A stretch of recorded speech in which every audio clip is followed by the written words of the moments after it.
I'm not gonna lie, I totally love having tea parties, and the best treat that you could have at one are scones. So today I'm headed over to Baker & Scone. They have 44 different types of scones on a rotating basis. So that includes things like cheddar, dill, and chive, and triple berry vanilla. Ooh, basically my tea parties are gonna be lit. All of the scones here are handmade, and they're all made out of the same base mixture. And they add a new technique to making their scones, and that is called millefeuille. And the best way that I can describe this is using scone ingredients, but kind of mixing everything together in a way that's similar to a croissant.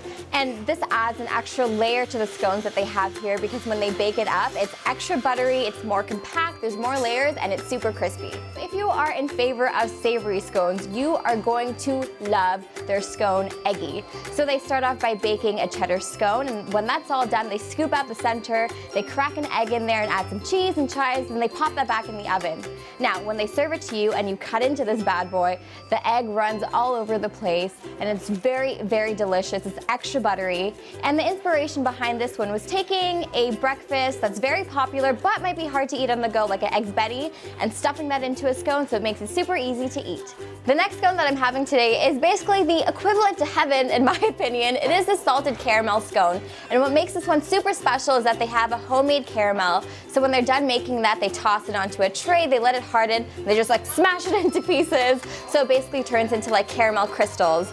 They add this into their batter and bake it so the caramel melts evenly throughout the scone, and they add some sea salt on the top. And when they serve it to you, there's a side of butter, so you can break your scone, spread some butter all over it, so it gives it a little bit more of a salty taste. And it's just so yummy, guys. Vegan and gluten-free options are also a thing here, so this kind of changes on a rotating basis, so they might change the flavors up 2 times a week, or it really depends on customer demands. Today, the vegan option is a cinnamon raisin swirl, and the gluten-free option is the pineapple coconut, and they actually use a coconut flour in that one. Baker & Scone also does wholesale, so you can find their scones in coffee shops across the city, like Quantum, for example. And I have to break some bad news to you guys. I will be sending out less invitations to my tea parties because I want all these scones to myself. Better luck next time, guys.